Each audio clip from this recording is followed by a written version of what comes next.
मैं जुत्ती ला लानी है। फिरदौस आशिक अमान साहिबा, आप और असेंबली में? न क्यों, असेंबली में मैं नहीं आ सकती? असेंबली में पढ़े लिखे लोगों का आना मना है।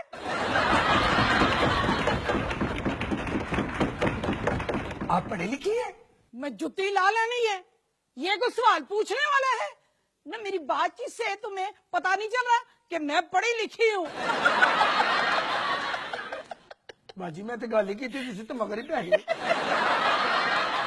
मैं क्लास 1 से मेडिकल कॉलेज के आखिरी साल तक क्लास की मॉनिटर रही हूँ। क्यों?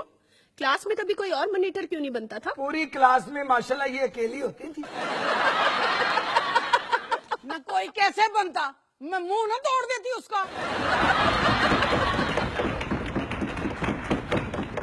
मैडम स्पीकर, डॉक्टर साहबा की तबीयत देख के मेरे को शक होता है कि atom bomb doctor Abdul Qadeer ने नहीं, डॉक्टर फिरदौस आशिक अमान ने बनाया है।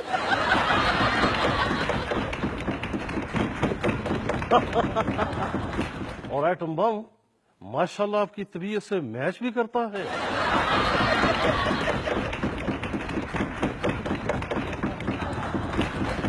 मौलाना साहब, आपने और फिरदौस आशिक अमान साहिबा में सिर्फ और सिर्फ दाढ़ी का फर्क है। वैसे डॉक्टर साहिबा, आप असेंबली में किसी काम से आई थी?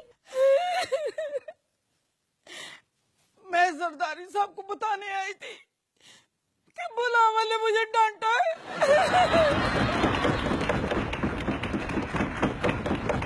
जब आप अपने हल्के के काम नहीं करेंगी तो बिलावल से डांट तो पड़ेगी ना।